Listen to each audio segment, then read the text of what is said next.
para isso.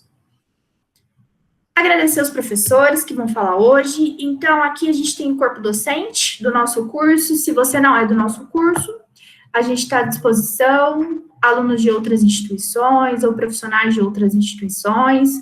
A gente tem a clínica veterinária, temos um núcleo de grandes animais, com várias culturas, a gente está aí num processo de construção, temos bastante coisa boa vindo por aí. Já é um curso que tem algumas turmas formadas, temos a clínica com uma rotina bastante grande, exames de imagem, cirurgia. Então, convido a todos vocês aí para conhecer o nosso curso também, para quem não é da Uningá. E os professores que estão envolvidos, hoje vai ser o professor Sérgio, o professor Isaac, a professora Paula, o professor Gustavo e a professora Juliana. Então, cada um vai falar de um tema, respectivo, inclusive as disciplinas. Então, aos alunos aí vai ser uma grande oportunidade de relembrar o conteúdo e de fazer dúvidas se, caso tenha algum ponto a ser acrescentado. Certo? Então, vamos conversar com o professor Sérgio. Professor Sérgio, muito obrigada pela participação, e acho que é uma oportunidade muito interessante para o pessoal aí dos outros anos, né, que teve aula com você só no primeiro ano, para relembrar, ver você e, enfim, ter esse contato. Muito obrigada. Oi, gente, boa tarde. Eu que agradeço, professora Gabriela, agradeço todas as professoras envolvidas aí na organização, né, do Sou da VET, agradeço o convite. É um prazer estar aqui para poder matar a saudade um pouquinho, né, dos alunos aí, do pessoal que já foram meus alunos, que estão mais à frente. E então é um prazer estar aqui. Espero que eu possa contribuir de alguma forma um pouquinho aí para vocês, né, com relação à anatomia. Então, gente, para iniciar nosso tema hoje, né, ele é o manejo de vacas em período de transição. Então, para a gente entender um pouquinho, o que seria esse período de transição, né? O período de transição, assim chamado, né, assim denominado, ele é um período que vai de 21 dias pré-parto até 21 dias pós-parto, ok? Então, esse período, né, 21 dias antes e 21 dias após o parto, ele é denominado como período de transição, ok? E o que acontece? Nesse período, pessoal, de transição, muitas alterações metabólicas, fisiológicas e anatômicas podem ocorrer com a parturiente, né? No caso aí, com as vacas, né, que é o nosso tema aqui. Então, várias alterações podem acontecer nesse período de transição. E aí, nós achamos pertinente falar um pouquinho dessas alterações, né, cada um na sua área, com a sua disciplina. E, então, já que acontecem algumas alterações, né, nesse período, eu achei pertinente falar um pouquinho para vocês sobre a glândula mamária. Por quê? Porque a glândula mamária ela é um órgão que vai sofrer alterações nesse período, né, que vai se preparar para a produção de leite e vai sofrer várias modificações. Então, eu acho que é bastante importante a gente discutir e, para alguns alunos, até relembrar a anatomia dessa glândula mamária, falar um pouquinho dela, tá ok? Então, gente, vamos falar um pouco da glândula mamária. Ela vai se modificar completamente para iniciar, né, efetivar a produção de leite. E, para quem não sabe, né, muitos não sabem, mas a glândula mamária, ela é uma glândula sudorípara, tá? Ela é uma glândula sudorípara modificada, como os autores chamam. Por que glândula sudorípara modificada? Porque ela é uma glândula que, geralmente, as glândulas sudoríparas, né, todas as glândulas sudoríparas, elas fazem produção de suor, né, excreção de sais minerais, de água. Já a glândula mamária, ela vai fazer a secreção de leite. Então, por isso, ela é chamada de glândula sudorípara modificada, tá? Então, para a produção de leite, para alimentação nos mamíferos, para alimentação da prole, tá? Então, elas ficam bastante aumentadas, bastante modificadas neste período de transição. Em sua grande função, então, é a secreção do leite, para a alimentação dos filhotes, a produção do colostro, que é super importante, que é onde a mãe transmite, né, transfere os seus anticorpos para os seus filhotes. Então, tudo isso acontece, esse processo aí na glândula mamária, tá? Em relação à anatomia externa dessa glândula, pessoal, no caso das vacas, né, ela apresenta aí 4 glândulas mamárias, né? 4 unidades mamárias. Eu digo unidades mamárias, eu acho super importante falar isso, para a gente ver que elas são individuais, tá? Então, essas glândulas, elas apresentam, né, centenas de alvéolos. O alvéolo mamário é a unidade funcional da glândula mamária. Então, no caso da vaca, ela vai apresentar 4 glândulas mamárias ou 4 complexos mamários, como a gente pode dizer também. E cada complexo, cada unidade, com a sua papila, tá? Para quem não sabe o que é papila, a papila é o teto, né? Se vocês pegarem agora um livro atual, mais atual, do Koenig e Libby, por exemplo, eles já chamam os tetos de papilas, tá? Então, quando eu falar papila ou teto, vocês sabem que é a mesma coisa, ok? Então, cada unidade, né, mamária, cada complexo mamário apresenta uma papila. E aí, esse conjunto desses quatro complexos mamários é chamado, nos ruminantes, de úbere, tá? Então, em ruminantes e equinos também, eles são chamados, né, conjunto de glândulas mamárias como um todo é chamado de úbere, tá?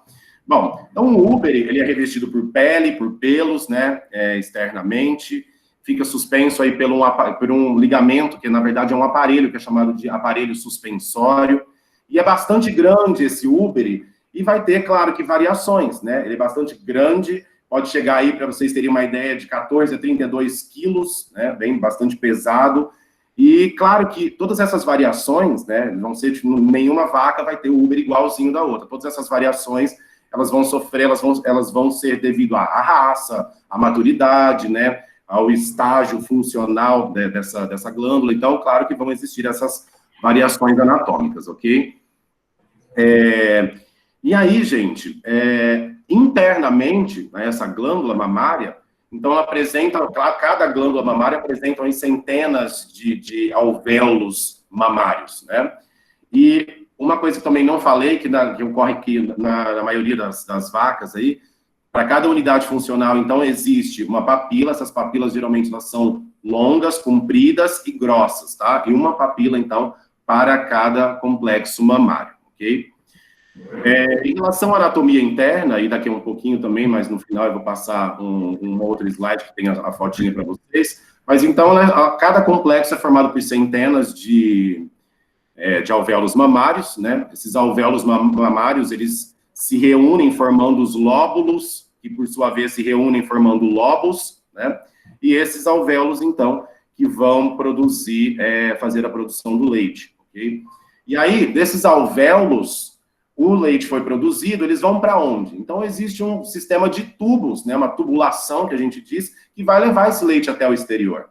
Então, no caso, o alvéolo realizou a produção do leite.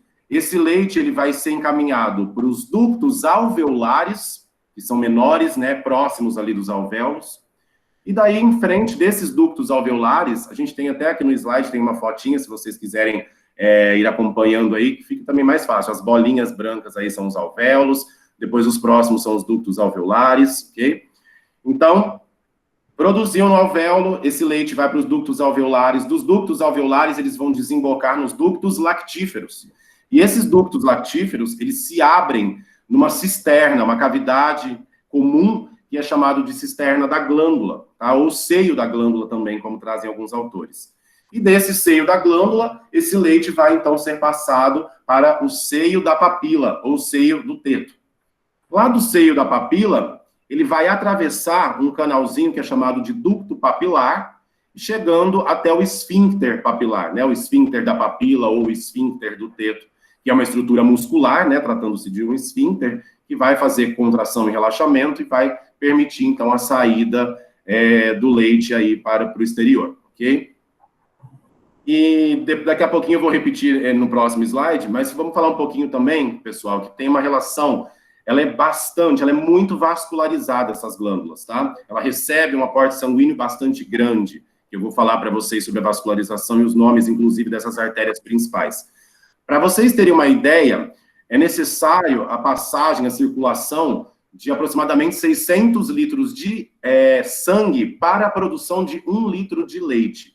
Alguns autores trazem 300 a 500, pelo Koenig e Libby ele traz 600 litros, né, de sangue passando pela glândula para a produção de 1 litro de leite. Então, como vocês percebem, ela fica bastante aumentada, ela necessita de bastante quantidade aí de sangue para a produção do leite, ok? Professor, mais um minutinho só. Desculpe interromper.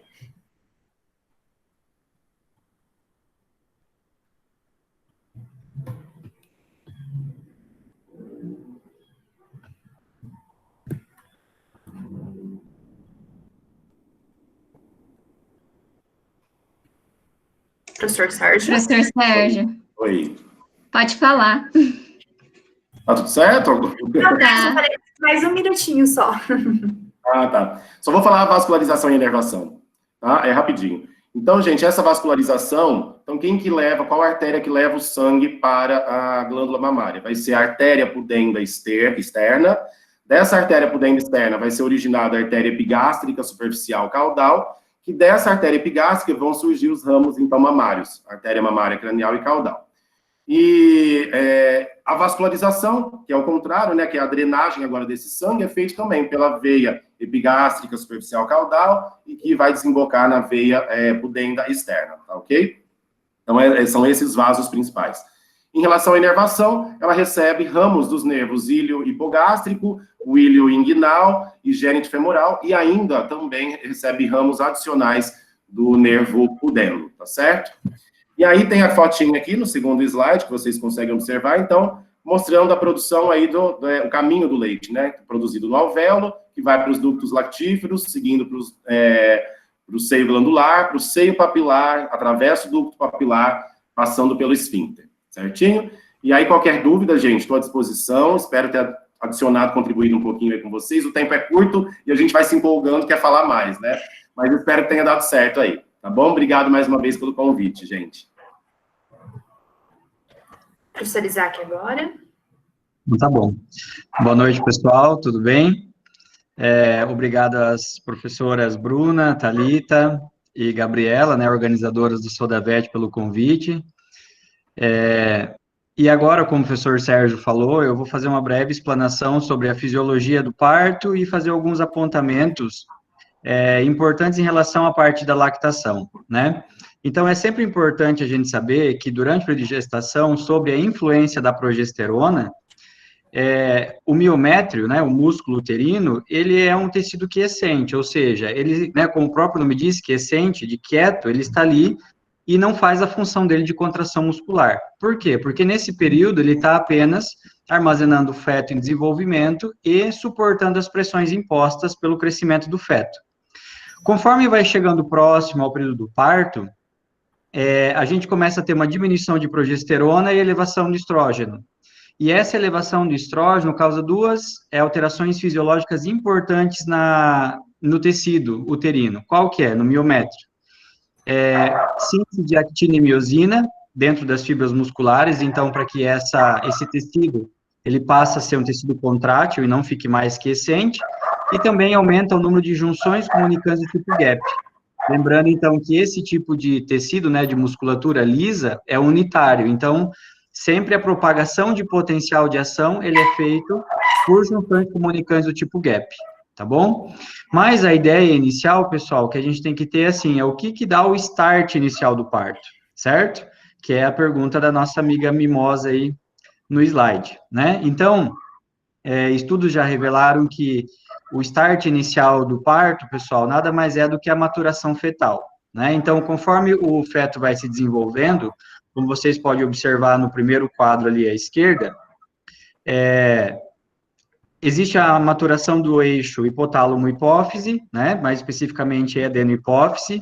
A gente vai ter a liberação do hormônio adrenocorticotrópico e ele vai atuar sobre a glândula que está sofrendo o desenvolvimento no feto, né? Então, o eixo é hipotálamo-hipófise do próprio feto, liberando o hormônio dentro do corpo do próprio feto para maturar a suprarrenal, né? No caso aí, o córtex da adrenal. Frente a isso, o que acontece? Ocorre a liberação de cortisol, uma liberação gradual do cortisol. E esse cortisol lançado na corrente sanguínea, ele vai fazer com que, então, enzimas placentárias como a 17-liase e a C17-20, 17-hidroxilase e C17-20-liase, começam a fazer, então, a conversão de progesterona em estrógeno. Então, a gente vai tendo um aumento progressivo de estrógeno, né? E o mais importante, pessoal, não é esse aumento simplesmente do estrógeno, é que o aumento dele causa, então, uma conversão aí bioquímica muito grande em vários componentes, do qual se destaca aí o substrato ácido araquidônico, que vai ser convertido numa prostaglandina importantíssima aí para o parto, que é a prostaglandina 2-alfa, tá? Como vocês visualizam ali embaixo, né, na parte inferior da figura, essa prostaglandina 2-alfa vai causar dois efeitos importantes. Então, o primeiro, ela vai estimular a liberação do cálcio dentro da fibra muscular. Então, a gente sabe que quando o cálcio é liberado, ele vai se ligar em proteínas moduladores, como a calmodulina, vai ativar uma outra enzima que é a miosina quinase, que daí, fosforilando a cabeça leve da miosina, vai gerar o processo de contração muscular, tá? Então, é a primeira alteração importante que a gente tem. Em contrapartida, na cervix, a gente vai ter uma situação um pouco diferente, mas não é pela falta de contração, e sim porque o aumento de prostaglandina vai causar perda de colágeno e o aumento da produção de glicosaminoglicanos. Qual que é a consequência disso? É você, então, aumentar o relaxamento, né, da cervix e, ao mesmo tempo, a dilatação para passagem, então, do feto durante o parto, certo? Então, basicamente, essas são as mudanças fisiológicas nesse período de transição em relação ao parto. Com relação, pessoal, pode passar, por favor, professora Gabriela. Com relação à parte da lactação, vejam bem, eu não quero me atentar apenas aqui à parte da lactação, porque, assim, muitos autores falam que durante a lactação, a vaca é um apêndice do útero, e não o oposto, como a gente sabe. Por quê, né, que eles fazem essa referência?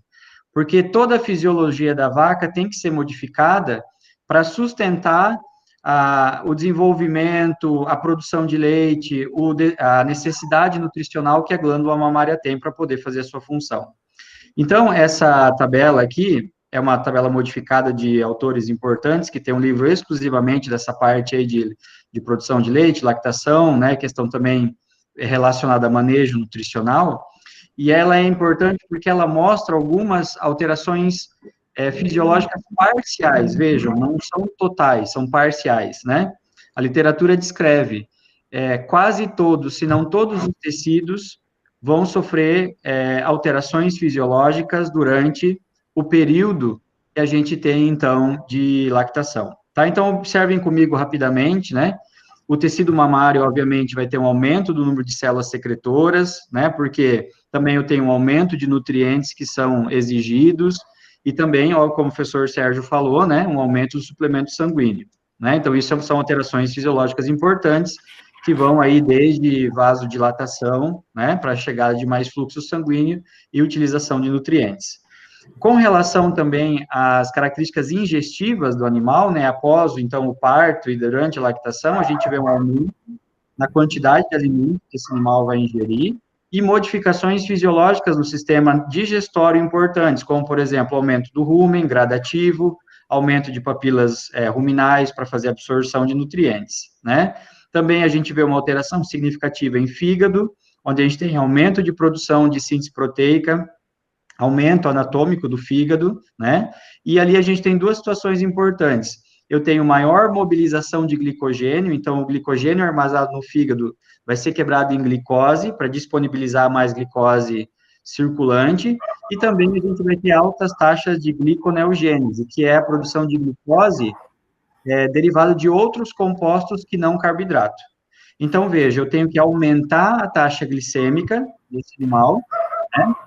A circulação sanguínea, né, de glicose, porque essa glicose ajuda tanto no metabolismo da glândula mamária, como também na própria produção da lactose, né? A lactose é um disacarídeo formado por galactose mais glicose, então essa glicose tem que compor essa lactose, né?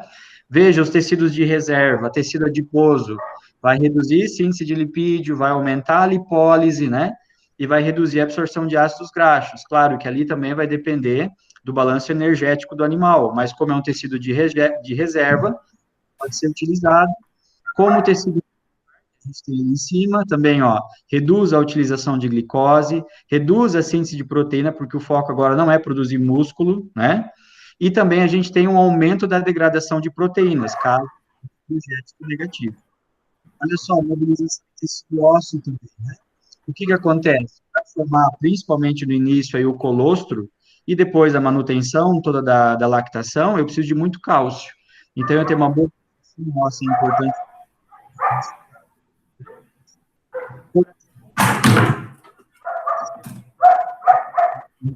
Né?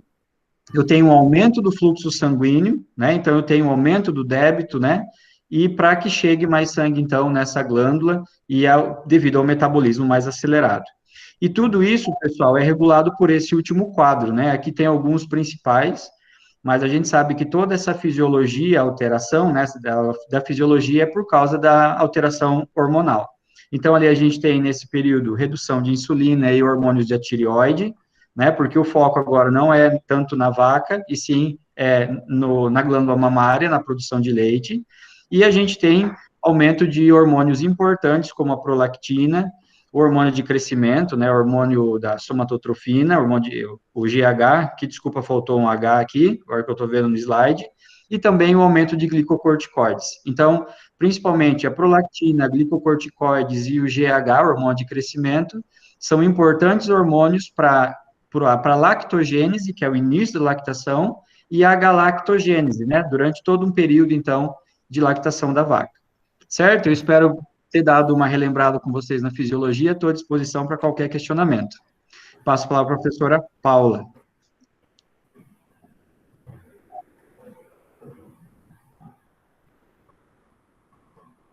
Professora Paula, você nos ouve? Desculpa, o microfone desligado. Agora Mas sim. eu disse, boa noite, pessoal. Tá? É com satisfação que eu vim aqui falar sobre esse manejo, sobre esse tema, que é o manejo nutricional no período de transição, que, como o professor Sérgio, ele né, explanou aí no começo, que é um período que ele vai, né, dos 21 dias antes do parto e se prolonga até 21 dias após o parto. Quando a gente pensa numa vaca leiteira, além de um ponto que eu sempre toco, quando eu penso no animal leiteiro, que é um animal ruminante, eu sempre olho dois componentes ali no animal, o rumen, e quando eu falo de glândula mamária, a glândula mamária, mas quando eu penso glândula mamária, é essa figura. Então, para que todos esses pontos que os professores anteriores colocaram, crescimento da glândula mamária, desenvolvimento de alvéolos, desenvolvimento de ductos, esse eixo hormonal, ele funcione de forma adequada, é necessário que essa curva de lactação, ela funcione exatamente como está nesse slide. Então, se a gente pegar aqui do lado direito da curva de lactação, né, começando por esse ponto aqui, né, que a gente chama de período seco, né, que o período seco, o que é? Para quem ainda não sabe, e para quem já viu, só relembrando, o período seco é aquela fase da vida da vaca em que eu vou secar a vaca intencionalmente, para que ela cesse a sua produção de leite, para iniciar uma nova produção e um novo parto. Obrigatoriamente, eu seco a vaca justamente por quê? Porque eu preciso recuperar uma glândula mamária que vem se desgastando num período de 10 meses de lactação. Então, eu preciso que aqueles alvéolos que vão se perdendo ao longo da lactação, eles se renovem, e eu preciso que esses hormônios, né, que o professor Isaac citou anteriormente, eles possam atuar tanto no crescimento e manutenção da glândula mamária, né, no caso dos alvéolos, inicia a produção de leite, e a vaca tem o seu metabolismo a contento. Então, vamos lá, período seco, 60 dias antes do parto. 60 dias antes do parto, eu seco essa vaca. Esse período seco, eu divido ele em duas fases. O que seriam essas fases? Os primeiros 40 dias do período seco, dentro desses 60 dias, eu tenho 40 dias, que é o início do período seco, que eu vou secar a vaca, fazer com que ela pare de produzir leite. Como que eu faço isso? Tiro o concentrado. Ao tirar o concentrado, eu tiro o estímulo da glândula mamária. Eu tiro a vaca do local onde ela ficava anteriormente, reduzo o concentrado, mantenho ela à distância dos outros animais, distância do barulho da ordenha, tudo que possa levar a vaca a dar continuidade à produção de leite. Então, eu preciso, nesses primeiros 40 dias, separar esse animal, cortar o alimento concentrado, que é uma fonte de glicose, precursor da lactose, que é o açúcar do leite, que demanda água para a glândula mamária e correspondente ao volume de leite. Como que eu seco ela? vai para um alimento de baixo valor nutricional, entre aspas, no caso, uma gramínea. Não pode ser gramínea de alto valor nutricional, que tem uma alta quantidade de carboidrato, porque se tiver carboidrato, o estímulo para a produção de leite continua. Então, esse seria o primeiro passo. A segunda fase do período seco é onde se inicia o período de transição. Então, 21 dias antes do parto. Nesses 21 dias antes do parto, que é o período mais crítico, que inicia o período mais crítico de vida da vaca, a gente tem rápido crescimento. Na verdade, nesse período seco total, né, 60 dias antes do parto, eu tenho um rápido crescimento fetal, né, um rápido desenvolvimento fetal, 70% do feto se desenvolve nesse período. Esse feto que está crescendo, ele começa a comprimir o rumen do animal. O que significa comprimir o rumen do animal? Que o rumen vai perdendo espaço na cavidade abdominal e, consequentemente, o animal ele vai diminuindo a sua ingestão de alimento ao longo desse período seco. Bom, na sequência, né, como o animal ele já tem essa questão, feto crescendo, questões hormonais ali relacionadas a esse processo, tá? Esses 21 dias antes do parto, devido a esse alto crescimento fetal, o que a gente observa? Que a vaca, ela já vai ter recuperado, se vocês estão vendo aqui embaixo, essa numeração, esses números que eu coloquei aqui embaixo, isso aqui são valores de score corporal.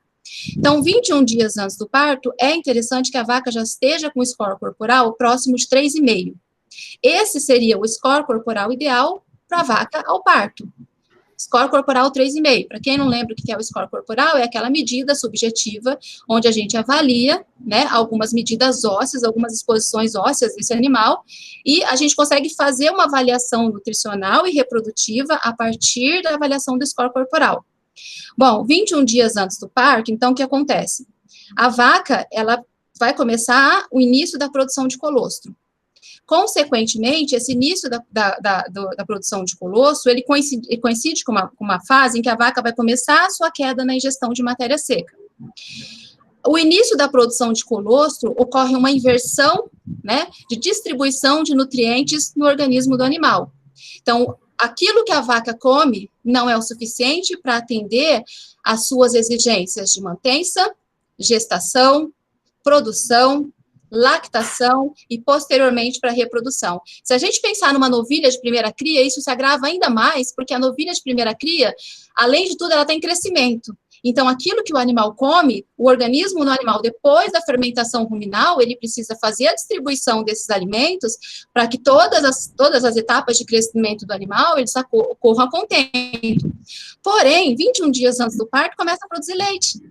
Então, o animal come e a demanda de nutrientes para a glândula mamária é muito alta e o animal começa a ficar com déficit de nutrientes, consequentemente, ele começa a perder peso.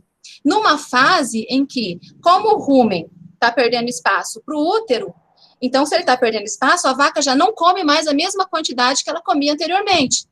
Então, se no início do período seco ela comia 3% do peso vivo, 21 dias antes do parto ela já vai estar comendo 2,5%. 7 dias antes do parto, ela vai estar comendo 2% do peso vivo. No dia do parto, essa vaca vai estar comendo quase zero, ou nada, né?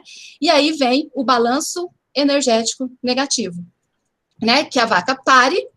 Se ela não tiver um score corporal próximo a 3,5, que é um score que eu consigo garantir que essa vaca vai produzir leite, e depois, 80 dias depois pós-parto, ela consegue, então, recuperar suas condições corporais e ir lá para a parte da reprodução, né, entrar no cio, ciclar e ser coberta, né, porque vocês sabem que uma vaca de leite, se ela não parir um bezerro por ano, né, economicamente não é viável. E eu só consigo fazer essa atividade ser economicamente viável se o meu manejo nutricional foi feito de forma correta. Bom, mas o que eu vou fazer para essa vaca não perder peso? Se o período seco tem 60 dias e eu divido o período seco em 2 fases, os primeiros 40 dias é intencional porque eu quero secar a vaca. Vai para um alimento de pior qualidade, uma forragem. A vaca seca. Os últimos 21 dias antes do parto, que é a segunda etapa do período seco, e o início ali, né, dos 21 dias do balanço do balanço energético, 21 dias, né, do período de transição, eu começo novamente a fornecer carboidratos para esses animais na forma de ração concentrada. Por que eu preciso fazer isso, gente? Porque a vaca, ao parir, ela não consegue ingerir a quantidade de alimento que ela precisa. Se eu não adaptar essa vaca 21 dias antes do parto, quando ela parir, tchau, meu amigo, você vai perder a lactação da vaca aí praticamente inteira. Por que você vai perder? Porque se ela diminui, se a produção de colostro dela já é baixa, se você somar, se você fazer o cálculo da quantidade de colostro que essa vaca produz, e se a quantidade de colostro não está contente de acordo com as características raciais desse animal, lá na frente isso vai se refletir na produção de leite. Então, vai lá, 21 dias antes do parto, começa a fornecer ração concentrada. Como se ela não come, professora? Se ela está com a ingestão diminuída, você vai adensar essa dieta. O que é adensar a dieta? Você vai fazer com que essa dieta tenha um maior teor de energia, um maior teor de proteína. Nem tanto proteína, gente, porque o animal ruminante produz a proteína metabolizável, né? No rumen, proteína degradável no rumen. O que é adensar? Aumentar a energia. Ela não come em quantidade, mas ela come em qualidade. Se você não aumentar essa energia, ela vai parir, e esse balanço energético, ela vai perdendo peso, vai mobilizando gordura corporal, mobilizando tecido muscular, e, consequentemente, produção de leite diminui, aí vai passar o período de serviço, ela não entra em cio, ela não emprenha. Gente, o que mais que eu posso fazer além do fornecimento? Da dieta concentrada. Junto com a dieta concentrada, eu entro com a dieta aniônica, que tem gente que chama de catio-aniônica. Veja bem, o animal, quando sai do período seco, ele está ingerindo uma dieta catiônica, que causa uma alcalose no animal. A alcalose é negativa, porque a alcalose, ela diminui a absorção, a mobilização e absorção de cálcio. Ela está lá envolvida no PTH. Então, eu preciso fazer com que o sangue dessa vaca, ele fique mais ácido. Como que eu faço isso? Misturando a esse concentrado uma dieta aniônica. A dieta, né, essa dieta aniônica, ela é composta por sulfatos e cloretos, é uma mistura de sulfatos e cloretos que a gente usa ali, tá? Para negativar para negativar o balanço cátion aniônico da dieta. Então, professora, um minutinho mais, desculpa. E quando eu consigo negativar esse balanço, negativar, né, diminuir esse pH do sangue da vaca, eu volto a fazer com que PTH, calcitonina funcione normalmente ali naquele animal. Então, a dieta aniônica, ela pode funcionar ou não, né? Mas ela é extremamente importante, misturado junto com com a dieta concentrada, para que esse animal ele consiga logo depois recuperar aí a sua produção de leite. Então, olha só, aqui no lado esquerdo, então, ó, só para vocês verem aqui, ó, início da lactação, pico da lactação até 60 dias, alta produção de leite. Essa linha preta aqui, ó, né, o ganho de peso, a vaca perde peso no início da lactação, e ela só volta a ganhar peso novamente lá no meio da lactação. Né, aqui, onde está escrito ganho de peso, é quando ela vai começar a recuperar a sua ingestão de matéria seca. E é justamente nessa fase aqui, ó, 60, 80, 90 dias pós-parto, que a vaca tem que estar emprenhando. E se você errou lá atrás com o manejo alimentar, isso aqui, ó, isso aqui vai se estender, e, consequentemente, você vai ter aí animal demorando muito para entrar novamente no cio. Passa outro slide, Gabriela, rapidinho. Ó, esse slide aqui é um resumo bem bacana, né, para quem, né, quer estudar um pouco mais sobre isso, ó.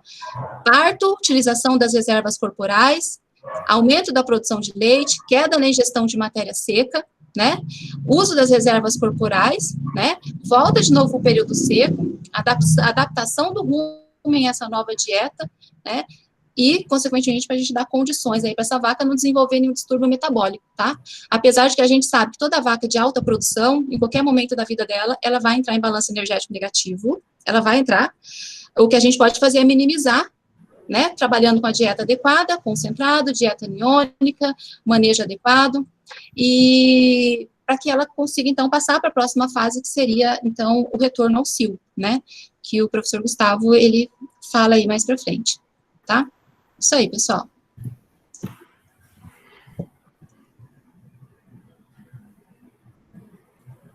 Professor Gustavo?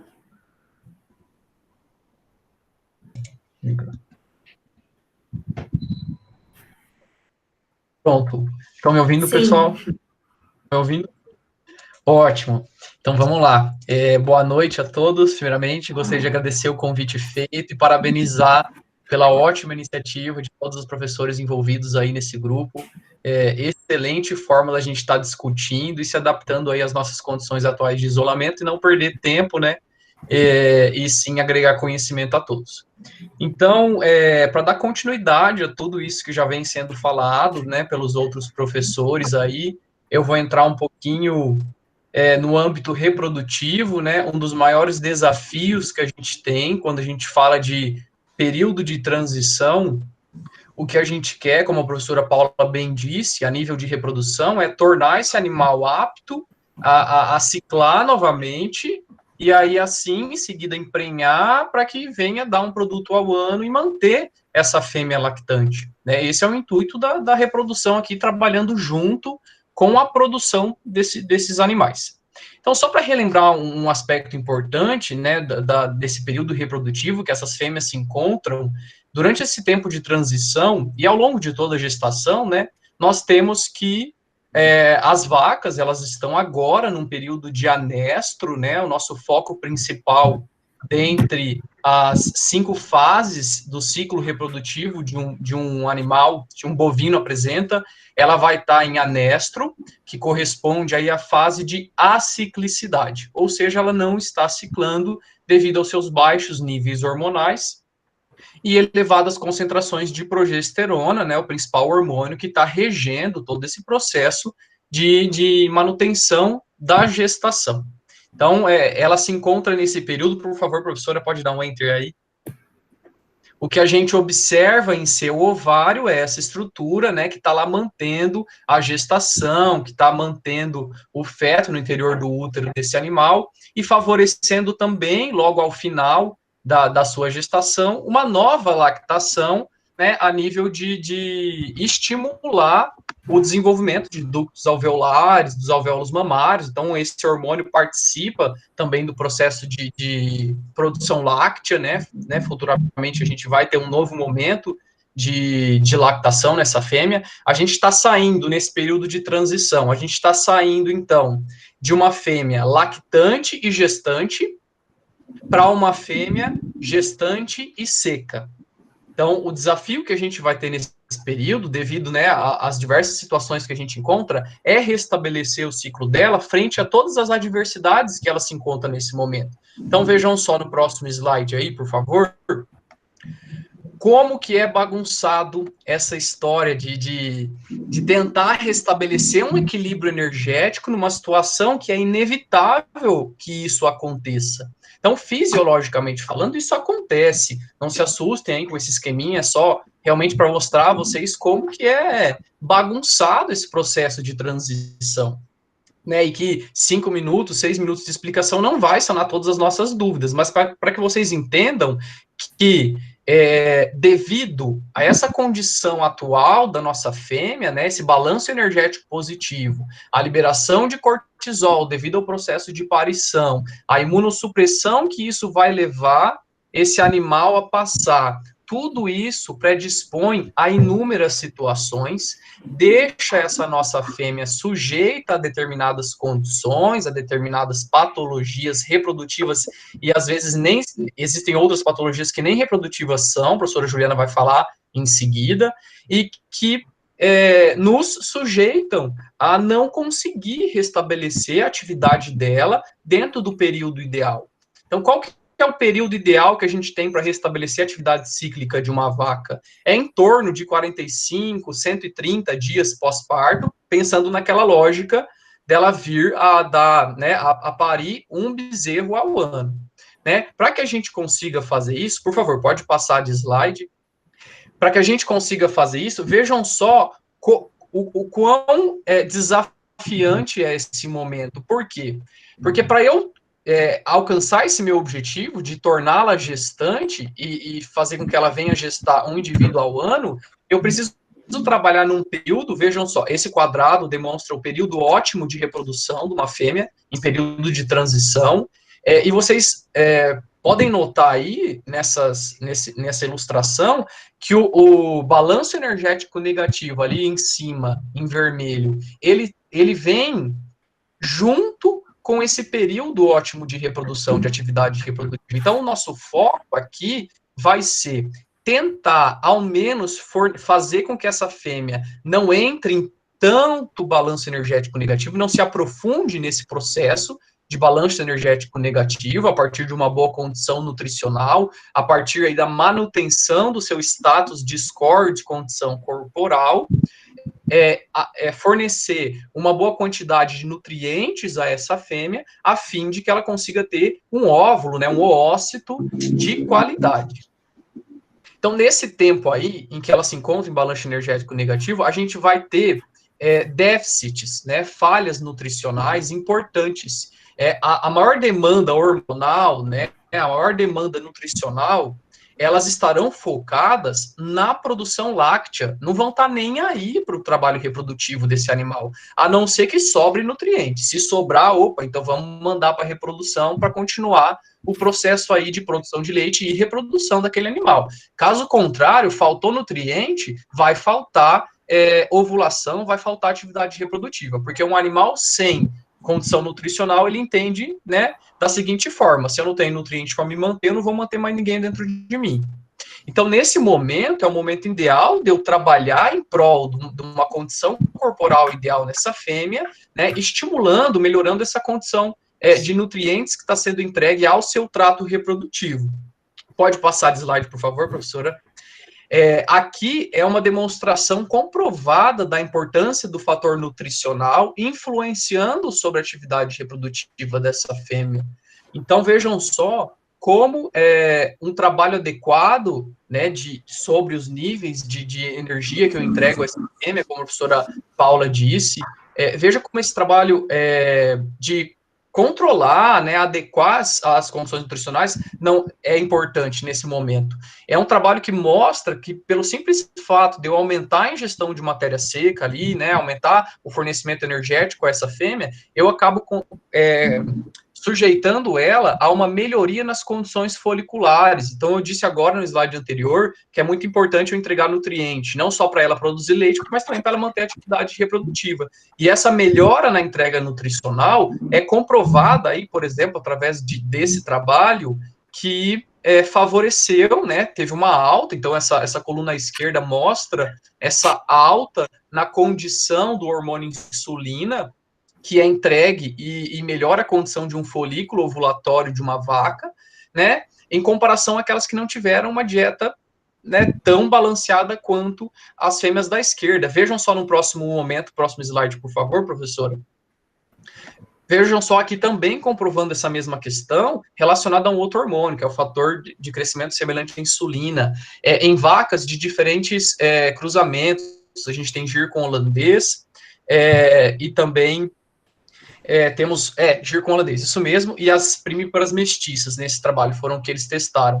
E eles viram que, né, nesse grupo à esquerda, tanto nas primíparas mestiças quanto naquelas holandês cruzadas com gir, eles tiveram uma melhor taxa de entrega nutricional devido a uma dieta de alta energia entregue a esses animais, condicionando uma melhor qualidade dos folículos, porque foi feito o teste, né, da qualidade do líquido folicular, e, consequentemente a isso, também da questão de viabilidade embrionária. Então, vejam como que é importante a gente focar mais na questão nutricional, na reversão desse processo, né, em que ela se encontra atualmente de balanço energético negativo, e aí sim eu me preocupar, né, e a consequência desse trabalho que eu fizer no meu animal vai ser o retorno à atividade reprodutiva. Então, acaba sendo que a gente... Oi? Mais um minutinho. Perfeito, já estou acabando. Então, acaba que a gente tem que trabalhar em conjuntos. Os dois maiores desafios que nós temos aí em vacas de transição são produção de leite e retorno à ciclicidade, reprodução. Então, esse trabalho em conjunto faz com que ela venha a atingir esse objetivo nosso, que é gerar um produto ao ano para manter o processo de lactação constante nesse nosso animal aí, tá? Então, só para que vocês entendam um pouquinho da importância, né, da atividade reprodutiva, andando junto com a produção animal, eu trouxe essas informações a vocês. Como eu disse, não dá para falar tudo, mas eu agradeço novamente, então, a oportunidade de estar comentando com vocês. Qualquer dúvida, mandem aqui ao lado que a gente vai tirando, tá? Valeu! Oi, gente, tudo certo? Boa noite. Então, a gente vai finalizar a videoconferência de hoje falando um pouquinho sobre as doenças que podem acontecer nesse período de transição, certo?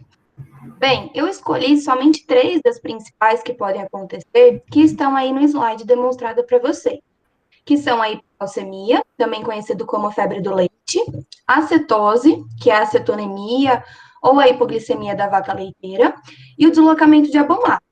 Bom, existem só essas? Não, né? Então, o professor Gustavo mostrou para a gente que a gente tem aí também algumas das doenças reprodutivas, como metrite, retenção de placenta, porém, como o nosso tempo é mais escasso, eu resolvi pegar essas que são mais visualizadas na nossa rotina e falar um pouquinho sobre elas, ok?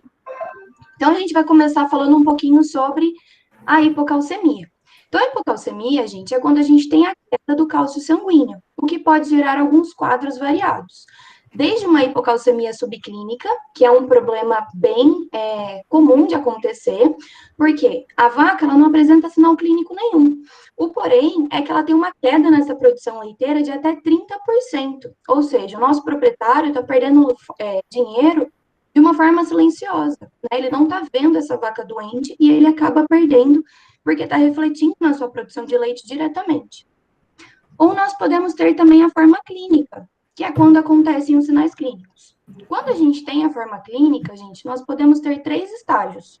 Então, nós temos o estágio 1, em que essa vaca ainda ela está em estação, ela está um pouco apática e apresenta alguns tremores musculares.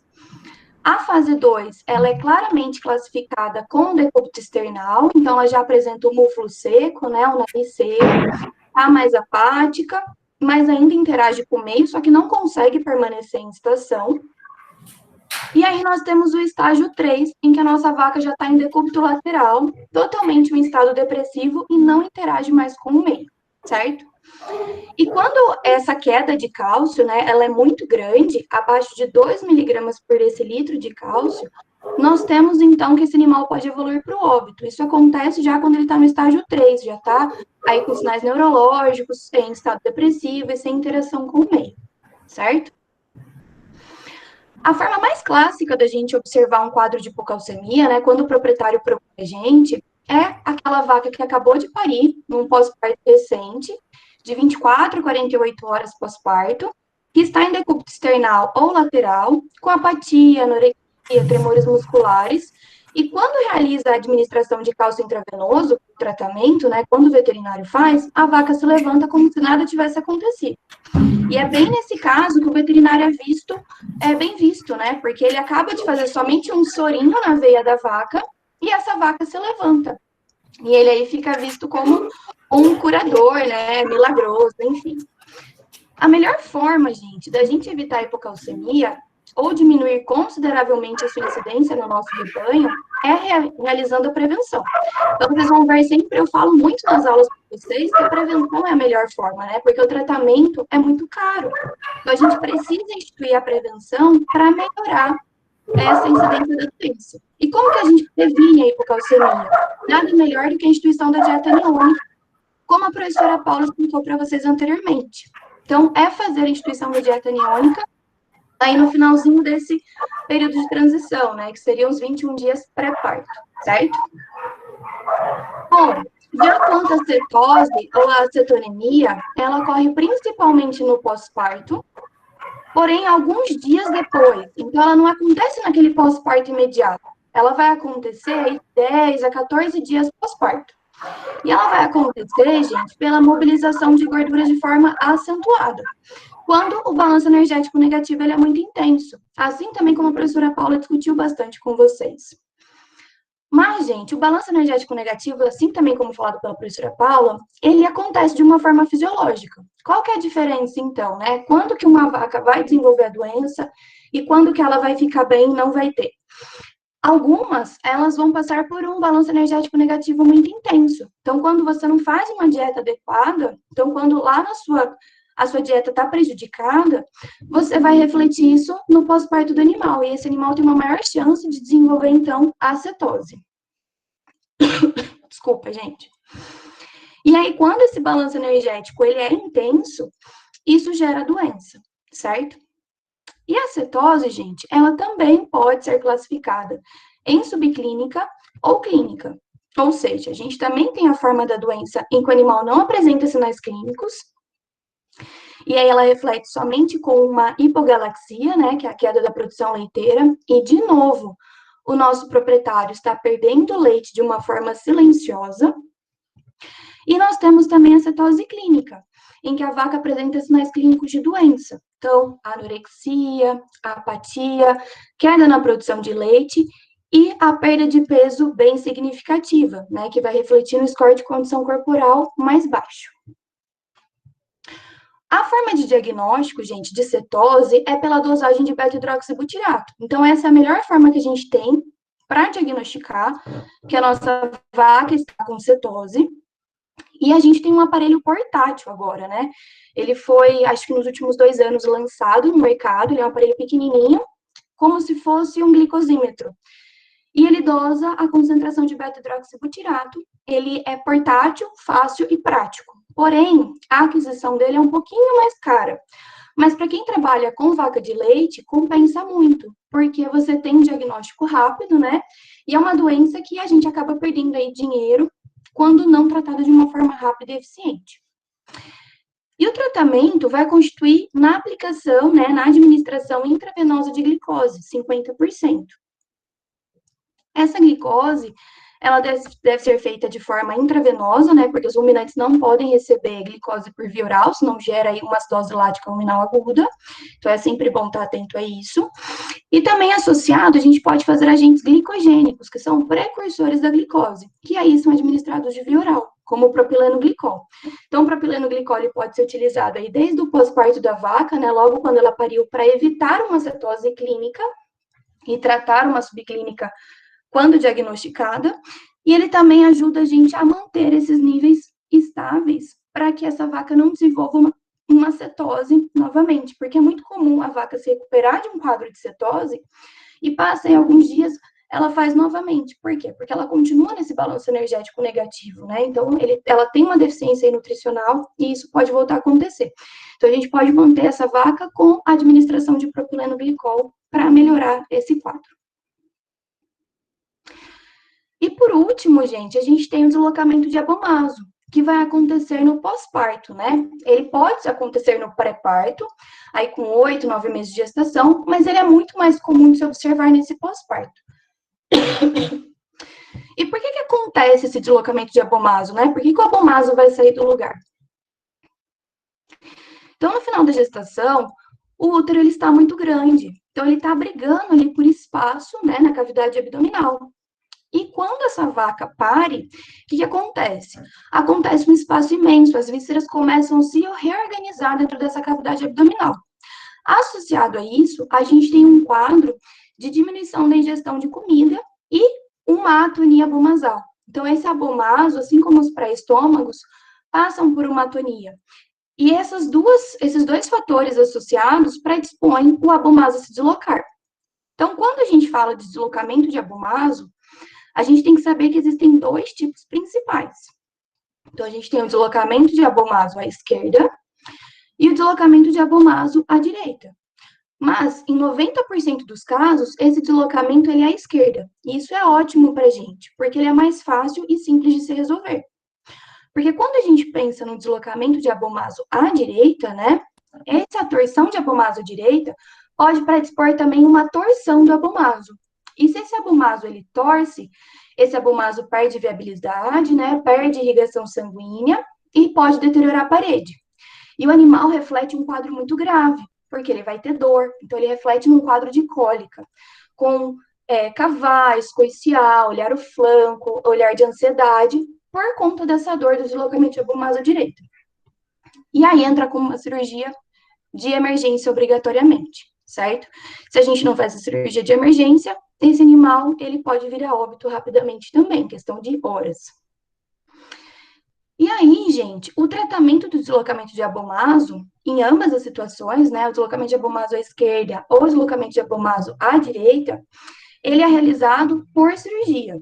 A gente pode tentar métodos conservativos? Pode. mas esse animal normalmente não responde bem e vai fazer o deslocamento novamente. Então, para resolver o problema, a gente faz a cirurgia.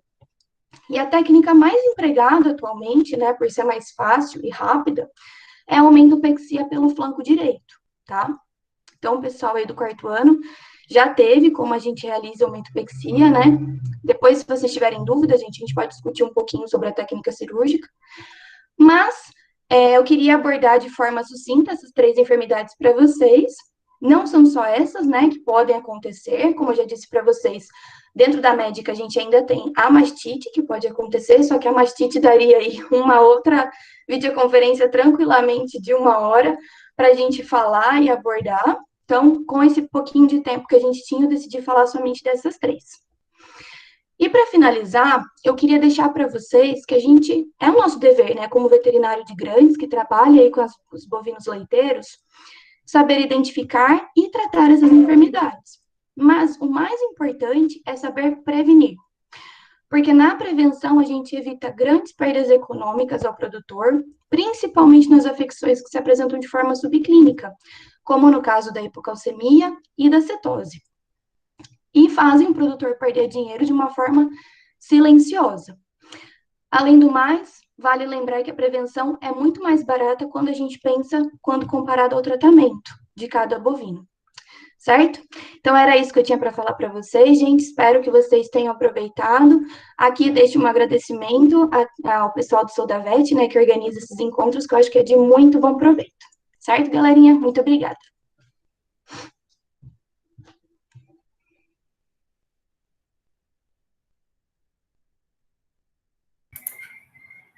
Muito obrigada a todos os professores. Eu acho que foi, na minha opinião, que não sou da área, né, sensacional. Então, muito obrigada, professor Isaac, professor Sérgio, professora Paula, professor Gustavo, professora Juliana. E agora a gente vai para as dúvidas aí, sucintamente, né? Porque temos aí mais uns 10 minutos, 15 minutos. Acho que a professora Bruna vai conversar com vocês. Forma de apresentação. Desculpa interromper. Oi? Não, eu saí para desativar meu microfone. Ah, tá. A professora Bruna agora acho que pode começar. Pessoal, eu volto lá. Obrigada, professores, de novo, também achei excelente, aprendi várias coisas, relembrei, e daí tem algumas perguntinhas aqui, tá? Então, vamos lá. Então, a primeira pergunta eu vou fazer para o professor Isaac, né, porque ele foi lá um dos primeiros a falar, e aí a pergunta é, o aumento de estrogênio causa a liberação de ocitocina?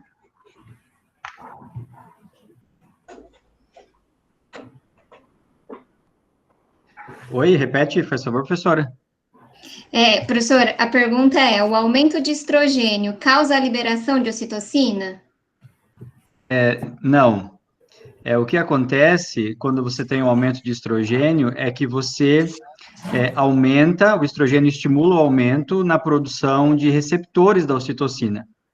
O que vai estimular a liberação de ocitocina é o que a gente chama de reflexo de Ferguson, que daí o fato do manuseio da glândula mamária, isso vai gerar uma resposta aí neuroendócrina, né, indo até a hipófise, a parte específica para a liberação de ocitocina.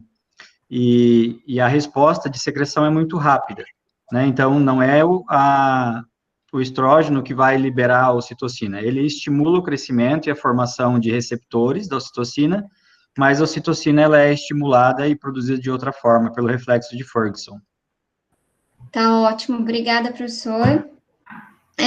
Vou passar agora para a professora Paula. Então, a professora Paula, ela comentou, né, da dieta aniônica e da necessidade, né, de fornecer energia, né, para os animais que vão parar de comer, né, ao longo aí no dia, né, da gestação, do nascimento. E aí a pergunta é, você disse que na dieta aniônica os ingredientes são à base de cloreto de sulfatos, mas esses ingredientes não diminuem a palatabilidade da dieta da vaca? Ou seja, ela vai comer menos ainda e perder mais peso?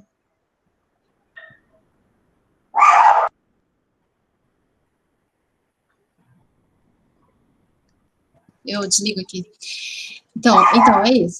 Realmente, os ânions que a gente adiciona junto aos concentrados, eles têm essa função benéfica, né, de minimizar o problema no caso do balanço energético negativo, porém, eles causam, sim, pode diminuir o consumo do animal, porque, principalmente, em questão dos cloretos, né, os cloretos, eles podem diminuir mais ainda o consumo.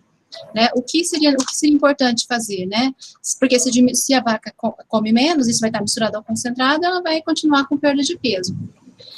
O ideal, então, junto com essa dieta aniônica, você adicionar um outro ingrediente palatável ao paladar da vaca, né? Palatável ao paladar da vaca.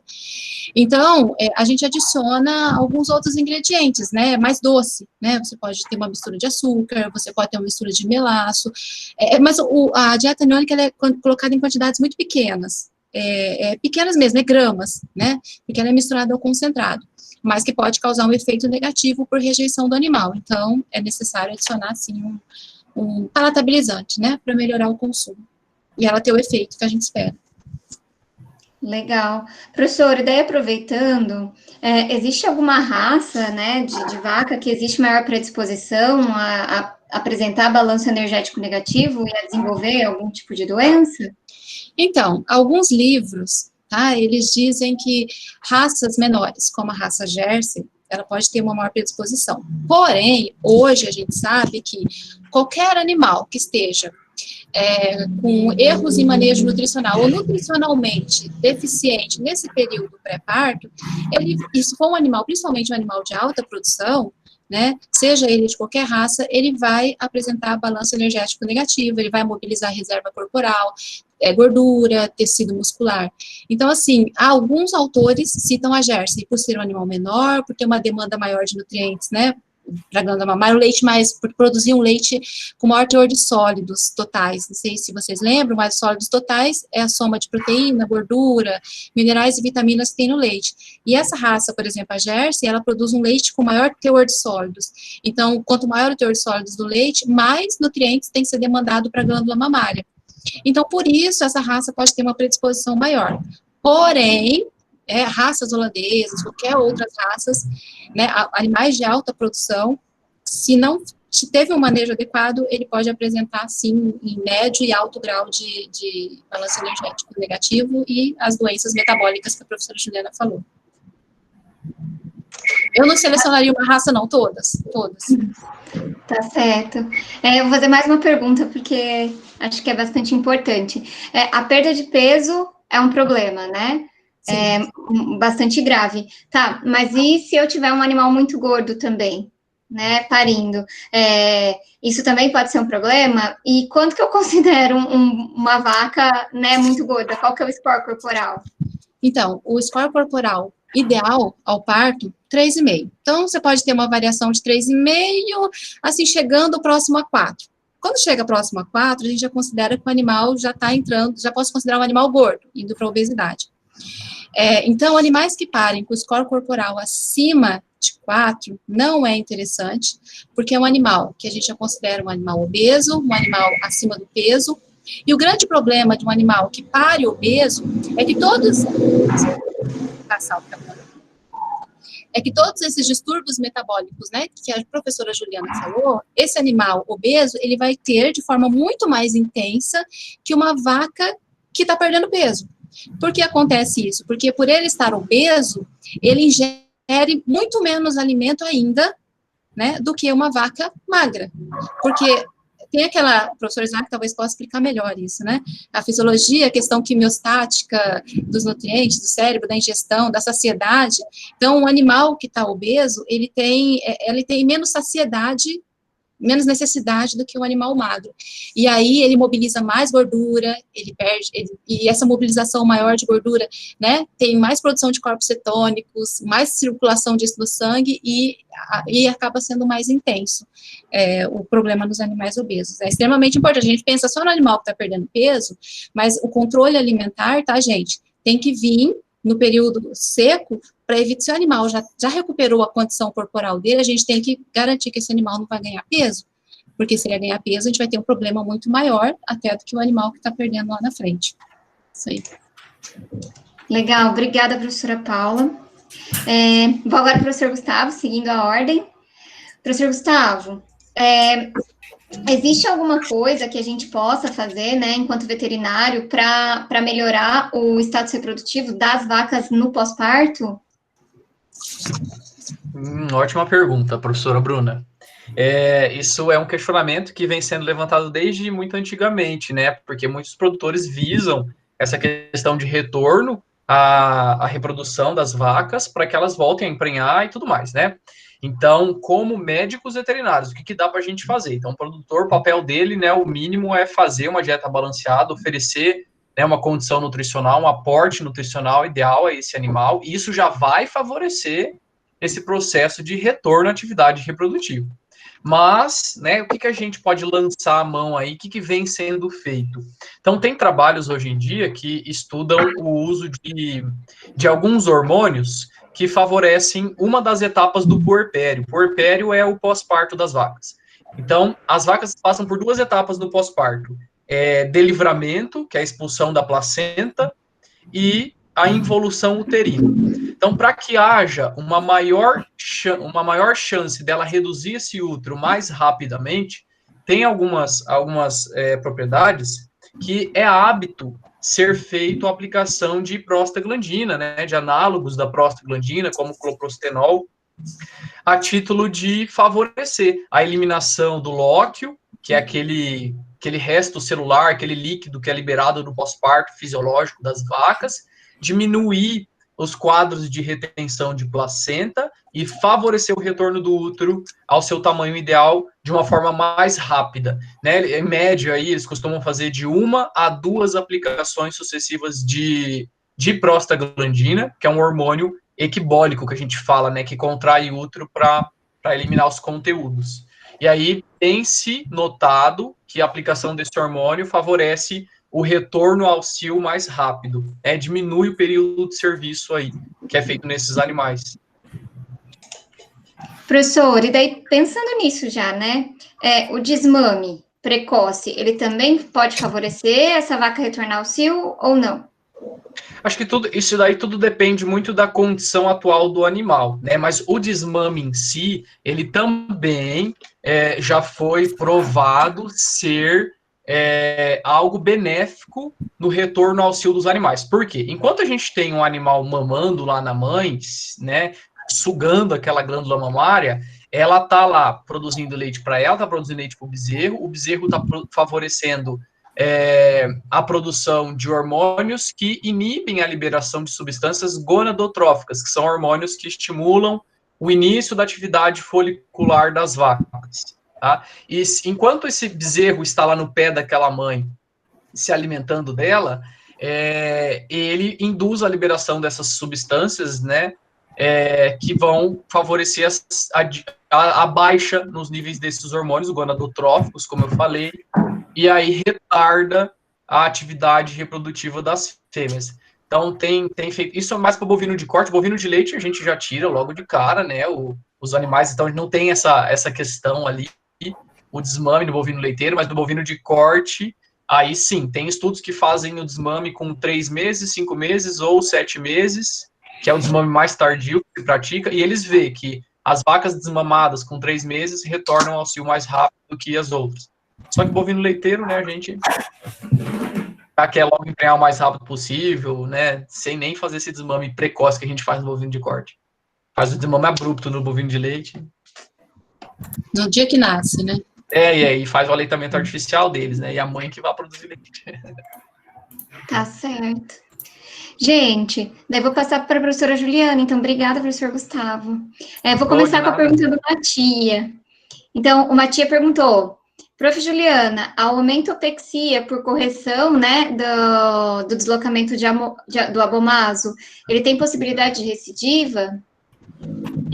Possibilidade de recidiva. Então, a gente conversou bastante ano passado, principalmente os animais gordos, né, que tem aquele aumento mais gorduroso, então a gente tem chance de recidiva. é uma cirurgia muito realizada porque ela é mais simples e mais fácil, quando comparada às outras. Mas o animal que tem recidiva, e é comum, eu já peguei vaca aí que tinha 3 recidivas de aumentopexia, aí a gente tem que partir para outra técnica cirúrgica. Lembrando que a recidiva não era na mesma lactação, tá, gente? Ela fazia, toda vez que ela paria, ela tinha um quadro de deslocamento de abomaso. Então, aí depois da terceira recidiva, né, ela já estava na terceira lactação, desde o primeiro quadro, ela fez de novo recidiva, deslocamento de abomaso, e aí a gente parte para outra técnica cirúrgica, que é a abomasopexia. E aí a gente tem a abomasopexia pelo flanco esquerdo, pelo flanco direito, ou a paravertebral, né, que daí tem que colocar o animal em decúbito dorsal, que é pouco utilizada, principalmente a campo, que não é nada viável. O único problema da abomasopexia, gente, principalmente o pessoal que está no quarto, no quinto ano aí, que a gente já debateu bastante, é a formação de fístula, né? Então, é muito comum a gente passar o fio aí por dentro da luz desse abomaso durante a fixação do órgão e formar uma fístula. E aí é uma complicação bem chatinha de tratar. Então, por isso que em vez de partir direto para uma abomasopexia, a gente prefere a aumentopexia, que daí não invade tanto esse abomaso assim, e na maioria das vezes é efetivo. Professora, e aproveitando esse gancho, em todo caso de deslocamento de abomaso, a gente tem que partir para correção, vamos dizer assim, cirúrgica, ou tem como fazer tratamento conservativo? Funciona? Como é que é? Fazer o tratamento conservativo.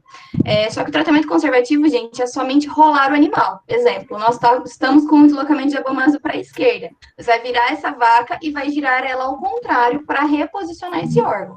Algumas vezes dá certo? Ótimo, dá certo. Mas assim que essa vaca passar novamente por um leve processo de atonia abomasal, vai deslocar novamente, certo? Então, no deslocamento de abomaso à esquerda, a gente ainda tem a chance de fazer esse rolamento. Ou ainda fazer a correção às cegas, mas que também já entra aí na técnica cirúrgica. É menos invasivo, mas ainda é cirurgia. O rolamento, então, ele pode ser tentado, principalmente no proprietário que não quer gastar dinheiro, mas te garanto que aí 24, 48 horas de novo, ele vai deslocar e a gente acaba partindo para uma cirurgia, tá? Tá ótimo. Gente, como deu, né, o nosso horário aqui, eu vou encerrar por aqui. Agradecer a professora Juliana e vou passar a palavra para a professora Gabriela. Bom, pessoal, acho que, como a professora Bruna disse, agradecer a presença de todos, lembrar que dia 10, que nem estava lá nos slides, a gente tem um novo encontro, com um novo tema, acredito que com outros professores, a gente está fazendo um rodízio entre nós, até para vocês conhecerem, não sei se, eu acredito, tem alguém aqui que não é da Uningá, pessoal? Se tiver, manda aqui no chat, que a gente quer saber. Para a gente conseguir aí apresentar todo o nosso corpo docente, todo mundo conseguir participar, e a gente está aberto a mais dúvidas de vocês, mandem aqui, podem me procurar quem me conhece, quem não me conhece, eu vou deixar aqui o @ da clínica veterinária, certo? E acho que é isso. Acho que o segundo encontro a gente conseguiu reduzir um pouquinho o tempo, então a gente está tentando fazer uma coisa dinâmica, contamos com a sugestão de vocês e participação. Muito obrigada a todos. Professores. Obrigada, pessoal. Até o próximo, né? Até dia 10 agora. Beijos, boa noite. Gente. Obrigada, gente. Tchau, gente. Obrigada. Obrigado.